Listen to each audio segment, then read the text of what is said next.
రవ్వ లడ్డు దేవుడికి నైవేద్యంగా పెట్టాలన్నా లేదా అప్పటికప్పుడు స్వీట్ తినాలనిపించినా మనం చటుక్కుని చేసుకునే సింపుల్ అండ్ టేస్టీ లడ్డు. నాకు తెలిసి ఈ రవ్వ లడ్డు చాలా సింపుల్గా ఒక 3-4 పద్ధతుల్లో చేసుకోవచ్చు. ఎప్పుడు ఒకేలా కాకుండా లడ్డు ఇలా చేస్తే చాలా బాగుంటుందని ఒక ఫ్రెండ్ షేర్ చేసింది.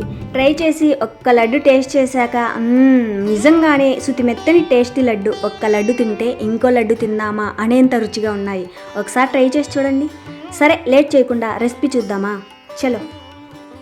ముందుగా ఒక మిక్సింగ్ బౌల్ తీసుకోవాలి. ఆ తర్వాత కొలత కోసం ఏదో ఒక కప్పు తీసుకోవాలి. ఇందులో వేసేవన్నీ ఇక్కడ తీసుకున్న ఈ కప్పు కొలత ప్రకారమే వేసుకోవాల్సి ఉంటుంది. తీసుకున్న కప్పుతో రవ్వ వేసుకోవాలి. అదే ఉప్మా రవ్వ, సూజీ రవ్వ, బొంబాయి రవ్వ అంటారు కదా, ఆ రవ్వ వేసుకోవాలి. ఇది ఏమాత్రము వేయించలేదు, పచ్చిగానే వేసుకోవాలి. ఆ తర్వాత రవ్వ తీసుకున్న అదే కప్పుతో ఒక కప్పు పాలు వేసుకోవాలి. ఒక కప్పు రవ్వకి ఒక కప్పు పాలు. 2 కప్పుల రవ్వ తీసుకుంటే 2 కప్పుల పాలు, ఆ విధంగా వేసుకోవాలి. వేసిన ఈ పాలు రవ్వని ఈ విధంగా బాగా కలిపిన తర్వాత ఈ పాలల్లో రవ్వని నానడానికి ఒక 30 నిమిషాలు పక్కన పెట్టుకోవాలి. ఇక్కడ గుర్తుంచుకోవాలి, ఈ రవ్వని కనీసం ఒక 30 నిమిషాలైనా ఈ పాలల్లో బాగా నాననివ్వాలి.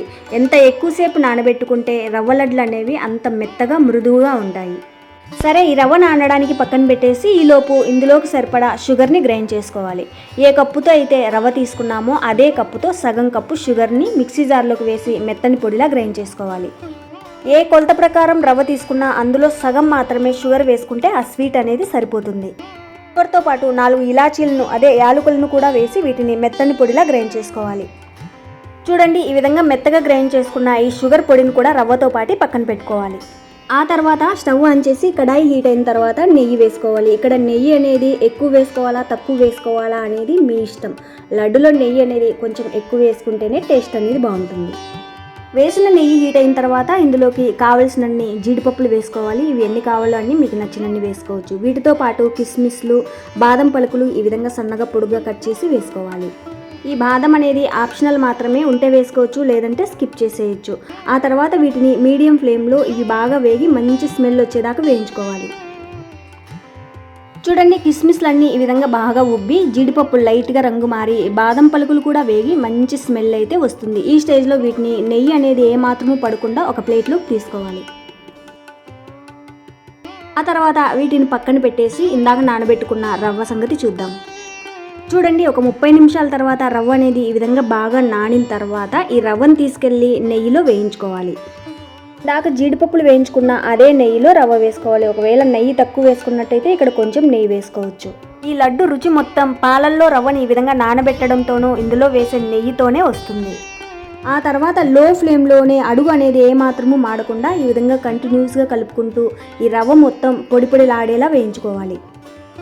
ఇందులో వేసిన పాలు మొత్తం ఇంకిపోయి ఈ రవ్వ అనేది పొడి పొడిలాడాలంటే కొంచెం టైం పడుతుంది. కొంచెం అంటే కొంచెం కాదు, కొంచెం ఎక్కువే టైం పడుతుంది. అప్పటిదాకా లో ఫ్లేమ్లోనే కలుపుకుంటూ వేయించుకోవాలి. ఒక 4-5 నిమిషాలు లో ఫ్లేమ్లో ఆ విధంగా వేయించగా చూడండి, ఈ విధంగా ముద్దలాగా అవుతుంది. ఇంకొద్దిసేపు వేయించగా ఈ విధంగా కొంచెం పొడి పొడిలాడుతుంది. ఇదే విధంగా కంటిన్యూస్గా లో ఫ్లేమ్లోనే వేయించగా ఫైనల్గా ఈ విధంగా తయారవుతుంది. చూడ్డానికి ఈ విధంగా పొడి పొడిలాడాలి. మరీ ఎక్కువ డ్రైగా వేయించకుండా చూడ్డానికి ఈ విధంగా పొడి పొడిలాడేలా వేయించుకుంటే సరిపోతుంది. ఆ తర్వాత ఈ రవ్వ వేగడానికి ఒక 2 స్పూన్స్ దాకా నెయ్యి వేసి లైట్గా రంగు మారేంత వరకు వేయించుకోవాలి. మంచి స్మెల్ వచ్చేంత వరకు వేయించుకోవాలి. ఒక 4-5 నిమిషాలు మీడియం ఫ్లేమ్లో వేయించగా ఈ రవ్వ అనేది లైట్గా రంగు మారి జీడిపప్పులు వేగిన స్మెల్ అయితే వస్తుంది. ఆ తర్వాత ఇందులోకి ఎండు కొబ్బరి తురుము వేసుకోవాలి. నేనైతే ఒక 2 స్పూన్స్ ఎండు కొబ్బరి పొడి వేసుకున్నాను. ఇక్కడ తురిమి అయినా వేసుకోవచ్చు లేదా పొడి అయినా వేసుకోవచ్చు. ఇక్కడ పచ్చి కొబ్బరి ఉన్నా వేసుకోవచ్చు. అసలు కొబ్బరి అనేది లేకున్నా కూడా చేసుకోవచ్చు. పూర్తిగా ఆప్షనల్ మాత్రమే. ఉంటే వేసుకోవచ్చు, ఇష్టం ఉంటే వేసుకోవచ్చు, లేదంటే స్కిప్ చేసేయచ్చు. కొబ్బరి పొడి వేశాక ఎక్కువసేపు వేయించాల్సిన అవసరం లేదు. మీడియం ఫ్లేమ్లో ఈ వేడి మీద 2 నిమిషాలు వేయించుకున్నాక స్టవ్ ఆఫ్ చేసి పక్కకు తీసుకోవాలి. ఆ తర్వాత ఈ వేడి మీదనే ఇందాక గ్రైండ్ చేసుకున్న షుగర్ పొడి వేసుకోవాలి. రవ్వ అనేది వేడిగా ఉన్నప్పుడే ఈ షుగర్ పొడి వేయడం వల్ల ఆ వేడికి షుగర్ కరిగి ముద్ద చుట్టడానికి వస్తుంది. షుగర్ పొడి కూడా వేశాక ఇందాక వేయించుకున్న జీడిపప్పు, కిస్మిస్లు కూడా వేశాక ఈ విధంగా ఒకసారి బాగా కలపాలి. చూడండి, ఈ విధంగా బాగా కలిపిన తర్వాత ఈ వేడికి షుగర్ అనేది కరగడానికి మూత పెట్టేసి ఒక 2-3 నిమిషాలు పక్కన పెట్టుకోవాలి.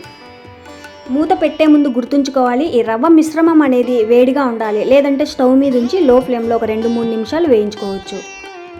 ఒక 3-4 నిమిషాల తర్వాత చూస్తే చూడండి షుగర్ పొడి అనేది కరిగి ఈ విధంగా కొంచెం తడిలాగా తయారవుతుంది. ఆ తర్వాత ఈ విధంగా ఒకసారి బాగా కలిపిన తర్వాత లడ్డు చుట్టుకోవాలి. లడ్డు చుట్టే ముందు ఈ రవ్వ మిశ్రమం అనేది కొంచెం వేడిగా ఉంటేనే లడ్డు చుట్టడానికి వస్తుంది. ఒకవేళ చల్లగా అయిపోయినట్టు అనిపిస్తే స్టవ్ మీద ఉంచి ఒక 2 నిమిషాలు వేడి చేసుకోవచ్చు.